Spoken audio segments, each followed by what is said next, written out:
Diabetes గురించి ఈ మధ్యకాలంలో ముఖ్యంగా టీవీలో కానివ్వండి, మీడియాలో కానివ్వండి రకరకాలుగా అడ్వర్టైజ్మెంట్స్ వస్తున్నాయి. 72 గంటల్లో డయాబెటీస్‌ని అదుపు చేసేస్తామని, 48 గంటల్లో డయాబెటీస్‌ని పూర్తిగా రివర్స్ చేస్తామని, 10 రోజుల్లో పూర్తిగా క్యూర్ చేస్తామని, ఈ రివర్సల్ ప్రోగ్రామ్ అని చెప్పి చాలా అడ్వర్టైజ్మెంట్స్ వస్తున్నాయి. ముఖ్యంగా ఈ రివర్సల్ ప్రోగ్రామ్ అనేది ఈ పదం రివర్స్ అనేదాన్ని చాలా గూఢార్థం ఉంది. ఈ డయాబెటీస్‌ని రివర్స్ చేయగలరా? అసలు రివర్స్ అనేది పాసిబులా? రివర్స్ అంటే ఏంది? పూర్తిగా నయమైపోవటం, పూర్తిగా క్యూర్ చేయటం. అంటే డయాబెటీస్‌ని పూర్తిగా క్యూర్ చేసేసి, అంటే వాళ్ళు ఏమైనా తినొచ్చో, ఏమైనా మామూలుగా నార్మల్ లైఫ్‌ని లీడ్ చేయొచ్చు అని అర్థం వచ్చే అవకాశం కూడా ఉంది. నిజానికి అది ప్రజల్ని తప్పుదోవ పట్టించే పదం. అది అది వేరే తప్పు సంకేతం ఇచ్చేటువంటి పదం అది. నిజానికి డయాబెటీస్ అనేది ఒకసారి వచ్చిన తర్వాత అది కంప్లీట్గా క్యూర్ కాదు.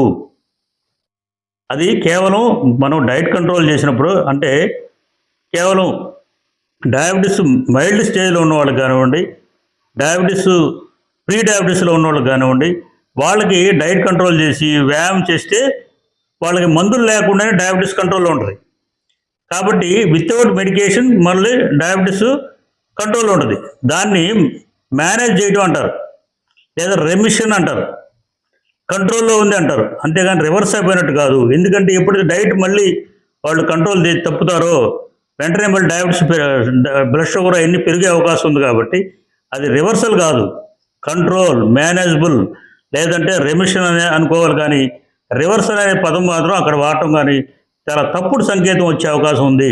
ఈ ఈ పదాన్ని ఎక్కువ వాడుకుంటూ ఈ అడ్వర్టైజ్మెంట్స్ వాళ్ళు ఈ టీవీలో కానివ్వండి, మీడియాలో కానివ్వండి, ఈ రివర్స్ చేస్తామనేటువంటి ఆ పదం మనం ఆ అర్థాన్ని రకరకాల అర్థాలు జనాల్లోకి మనం వాడుకుంటూ దాని మీద ఎంతోమంది అడ్వర్టైజ్మెంట్స్ ఇస్తూ ఎంతోమందిని ఈ రకరకాలుగా ఈ వాళ్ళు లోపరుచుకుంటూ ఉన్నారు.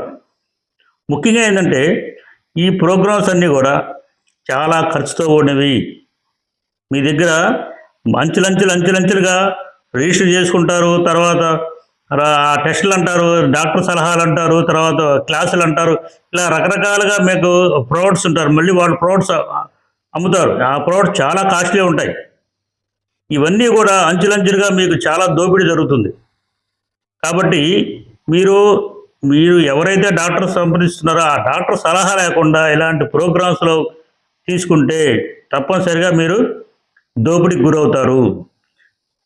దోపిడీకి గురైతే పర్లేదు, కానీ ఆరోగ్య సమస్యలు తర్వాత వచ్చే కాంప్లికేషన్స్ కూడా మీరే బాధ్యులవుతారు. ఎందుకంటే డయాబెటీస్ అనేది ఒకసారి వచ్చిన తర్వాత లైఫ్ లాంగ్ ఉంటుంది. అది సిచ్యువేషన్ బట్టి, తీవ్రతను బట్టి మందులు వాడతారు, లేదా కొంతమందికి ఇన్సులిన్ కూడా ఇస్తారు. ముఖ్యంగా టైప్ 1 డయాబెటీస్ ఉంది. టైప్ 1 డయాబెటీస్లో ఇన్సులినే వాడాలి వాళ్ళకి కానీ ఇలాంటి ప్రోగ్రామ్స్ ఇచ్చి ఇన్సులిన్ మానిపిస్తే చాలా ఘోరంగా జరిగిపోతుంది, చాలా ప్రమాదంలో పడిపోతారు. కాబట్టి ఇలాంటి అడ్వర్టైజ్మెంట్స్ని గుడ్డిగా నమ్మొద్దు. ఎందుకంటే ఏది చేసినా కానీ పర్యవేక్షణ చాలా ముఖ్యం. మనం వెళ్తున్న దారి కరెక్ట్గా ఉందా లేదా, కళ్ళు మూసుకొని రోడ్డు మీద వెళ్తే యాక్సిడెంట్ అవుతుంది. కాబట్టి పర్యవేక్షణ చేసుకుంటూ మీకున్న రక్త పరీక్షలు కానివ్వండి, తర్వాత మిగతా పరీక్షలు కానీ చూసుకుంటూ పర్యవేక్షించుకుంటూ వెళ్ళకపోతే ప్రమాదం గురే అవకాశం ఉంది. తర్వాత వాళ్ళు చెప్పేటువంటి అడ్వర్టైజ్మెంట్స్, వాళ్ళు చెప్పే మాటలు తీయగా ఉంటాయి. తర్వాత కొంతమంది చేత మీకు చెప్పిస్తారు ప్రోగ్రామ్స్, పెయిడ్ ప్రోగ్రామ్స్ అనమాట. అవన్నీ పెయిడ్ ప్రోగ్రామ్స్ ఎలా ఉంటాయంటే, ఒక పేషెంట్ ద్వారా చెప్పిస్తుంటారు, నాకు ఇంతకుముందు ఇంత షుగర్ ఉండేది, ఇంత తగ్గిపోయింది, ఇప్పుడు నేను అసలు మందులే వాడట్లేదు, అన్నీ తింటున్నాను కూడా రకరకాలుగా చెప్తూ ఉంటారు. ఇవన్నీ మాయ మాటలు, అవన్నీ నమ్మొద్దు. అవన్నీ ఫేక్ వీడియోస్ ఉంటాయి. సో కాబట్టి మీ డయాబెటీస్ తీవ్రతను బట్టి డాక్టర్ సలహా తీసుకొని, ఎందుకంటే డయాబెటీస్ కంట్రోల్లో అతి ముఖ్యమైనది ఏంటంటే ఆహార నియమాలు, రెండోది వ్యాయామం, ఫిజికల్ యాక్టివిటీ. ఇవన్నీ చేయకుండా మనం అడ్డదారిలో వెళ్ళి ఏదో మార్గంలో చేసుకుందామంటే మాత్రం ప్రమాదంలో పడతారు. తర్వాత ఇంకా ఏంటంటే ఈ మధ్యకాలంలో మనం ప్రోటీన్లు ఎక్కువ తీసుకోవడం జరుగుతుంది. వీళ్ళు కూడా ఎక్కువ ప్రోటీన్ పౌడర్లు, హై కాస్ట్, చాలా కాస్ట్లీ ప్రోడక్ట్స్ అమ్ముతారు వాళ్ళు. అవి కూడా ప్రోటీన్ పౌడర్లో ఉంటాయి ఎక్కువ. ఈ ప్రోటీన్ పౌడర్లు కూడా అందరూ, అంటే డయాబెటీస్ ఉన్న వాళ్ళకి, ఎందుకంటే కిడ్నీ ప్రాబ్లం ఉన్నవాళ్ళు ముఖ్యంగా ముఖ్యంగా ఎందుకంటే చాలామందికి వాళ్ళ కిడ్నీ స్టేటస్ ఎలా ఉందో తెలియదు. చాలామంది డయాబెటీస్ ఉన్న వాళ్ళకి ఆ కిడ్నీ ప్రాబ్లం ఉన్నవాళ్ళు ఈ ప్రోటీన్ ఎక్కువ పౌడర్లు వాడినా కానీ, ప్రోటీన్స్ ఎక్కువ తీసుకున్నా కూడా కిడ్నీ మీద ఒత్తిడి ఎక్కువ అవుతుంది.